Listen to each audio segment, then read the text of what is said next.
Halo, perkenalkan kami dari kelompok 6 yang beranggotakan saya sendiri, Jamie, Rosa, dan juga Sherlyn. Di sini kami akan menjelaskan tentang retailing struktur dan strategis. Apa itu retailing? Retailing adalah proses menjual barang atau jasa langsung ke konsumen akhir untuk penggunaan pribadi. Artinya, semua toko yang menjual produk ke kita sebagai pelanggan adalah bagian dari industri retail. Ini termasuk supermarket, toko pakaian, restoran, hingga layanan seperti penyewaan mobil dan juga daycare. Retailer dapat dibagi berdasarkan berbagai kategori seperti ukuran, kepemilikan, dan layanan yang mereka tawarkan. Beberapa contoh retailer yang mungkin sudah kita kenal adalah yang pertama adalah supermarket. Misalnya Tesco dan juga Kroger.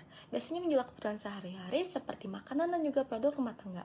Yang kedua adalah warehouse club seperti Costa dan Sam's Club, di mana kita bisa membeli dalam jumlah besar dengan harga yang lebih murah. Yang ketiga ada department store seperti Macy's dan Sears yang menawarkan berbagai macam produk di satu tempat. Yang keempat ada specialty store seperti Apple Store dan Victoria's Secret yang fokus pada kategori produk tertentu. Yang kelima ada discount store seperti Walmart dan Target yang terkenal dengan harga murah dan sering mengadakan diskon yang besar. Yang keenam ada convenience store dan drug store. Contohnya 7-Eleven dan Walgreens yang menyediakan barang-barang kebutuhan sehari-hari dengan lokasi yang terjangkau. Selanjutnya saya akan menjelaskan tentang retail landscape. Poin pertama, retail global didominasi oleh perusahaan besar seperti Walmart dan Amazon yang menguasai pasar dengan teknologi dan jaringan distribusi mereka. Namun, retailer kecil tetap bisa bersaing dengan inovasi dan pengalaman pelanggan yang lebih personal. Poin kedua, retail kini tidak hanya terbatas pada toko fisik. Model omnichannel mengintegrasikan toko offline dan online seperti layanan click and collect yang memberikan pengalaman belanja lebih fleksibel kepada konsumen. Poin ketiga, data menjadi kunci dalam retail modern. Dengan analitik dan AI, retailer dapat memahami tren pasar, menyesuaikan strategi pemasaran, dan memberikan layanan yang lebih personal kepada pelanggan. Lalu selanjutnya ada retail positioning strategies. Retail positioning strategies itu merupakan strategi yang digunakan oleh retail untuk membedakan diri dari pesaing dan menarik pelanggan. Strategi ini juga melibatkan dua sisi utama. Yang pertama itu ada cost side positioning. Ini tuh ada dua lagi dibagi. Ada high margin, low turnover, fokus pada layanan berkualitas tinggi dengan margin yang tinggi, tetapi volume penjualannya lebih sedikit. Contohnya kayak department store gitu. Lalu ada low margin, high turnover. Ini tuh ngandelin efisiensi operasional, volume penjualan tinggi, dan harga rendah seperti Walmart sama Costco. Lalu yang kedua ada demand side positioning. Retail tuh perlu menyediakan layanan yang memenuhi harapan pelanggan, termasuk kayak bulk breaking. Ini tuh menyediakan produk dalam jumlah yang sesuai seperti kebutuhan pelanggan. Ini tuh contohnya kayak supermarket. Terus ada special convenience. Ini tuh memastikan lokasi toko nyaman bagi pelanggan seperti minimarket yang berlokasi dekat perumahan kayak Alfamart, Indomart, yang lain-lain. Lalu ada waiting and delivery time. Ini tuh nyediain barang secara instan atau dengan waktu pengiriman yang cepat kayak Amazon dengan layanan pengirimannya di hari yang sama. Lalu ada variety and assortment. Ini tuh nyediain berbagai pilihan produk dan variasi dalam kategori tertentu, seperti specialty store kayak Apple Store gitu-gitu. Lalu ada customer service, ini tuh memberikan pengalaman pelanggan yang baik seperti layanan personal shopper di Nordstrom dan pengalaman self-service di Costco. Lalu next ada retail channels. Retail channels tuh ngerujuk pada berbagai cara di mana peritel itu mendistribusikan produk kepada pelanggan. Beberapa nya ada. Yang pertama itu physical retail, brick and mortar store. Contohnya kayak supermarket, department store, specialty store, warehouse clubs, discount store, convenience store, sama drug store juga. Keunggulannya tuh interaksi secara langsung, layanan pelanggan, pengalaman berbelanja yang lebih imersif. Lalu yang kedua ada e-commerce dan omnichannel retailing. Online shopping tuh makin berkembang dengan adanya platform seperti Amazon yang menawarkan kemudahan dan efisiensi dalam berbelanja. Omnichannel retailing itu memungkinkan integrasi antara toko fisik dan online seperti konsep buy online pick up in store yang diterapkan oleh Walmart sama Target. Tantangannya juga stoknya tuh harus disesuaikan antara toko online dan toko fisiknya. Lalu yang ketiga ada direct selling channels. Metode penjualan langsung kepada konsumen tanpa melalui toko fisik. Ini tuh yang dilakukan oleh perusahaan MLM kayak multi level marketing. Ini tuh kayak Amway, Herbalife, sama Mary Kay. Distributor juga memperoleh pendapatan dari selisih harga grosir dan eceran serta komisi berdasarkan penjualan mereka dan jaringan di bawah mereka. Yang keempat itu ada hybrid retail channels. Itu menggabungin berbagai bentuk retail kayak kombinasi toko fisik, e-commerce, sama direct selling. Contohnya tuh Zara sama H&M. Mereka tuh punya toko fisik, tapi mereka juga menawarkan pengalaman berbelanja online.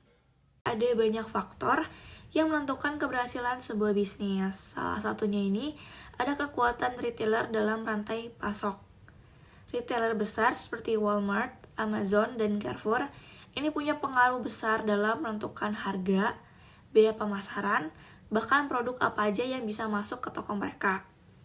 Salah satu strategi yang sering mereka gunain itu adalah private labeling, yaitu menciptakan merek sendiri untuk meningkatkan margin keuntungan.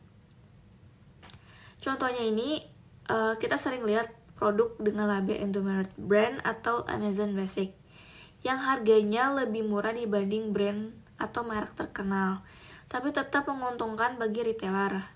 Selain itu, retailer juga bisa meminta slotting fee, yaitu biaya yang harus dibayar supplier agar produknya ini bisa ditempatkan di lokasi strategis di rak toko. Semakin besar kekuatan retailer, semakin besar juga pengaruh mereka terhadap pemasok dan harga jual di pasaran. Tapi punya produk bagus dan harga kompetitif aja gak cukup. Retailer juga harus mengelola keuangan mereka dengan baik. Nah, di sini strategic profit model atau SPM berperan. SPM ini semacam strategi untuk memastikan bisnis tetap untung dengan mengatur 3 komponen utama. Pertama ada margin keuntungan, yaitu seberapa besar profit dari setiap penjualan. Yang kedua ada perputaran aset, yaitu seberapa cepat stok barang terjual dan diganti dengan yang baru. Dan yang ketiga ada leverage keuangan, yang menunjukkan seberapa besar retailer menggunakan utang untuk mengembangkan bisnisnya.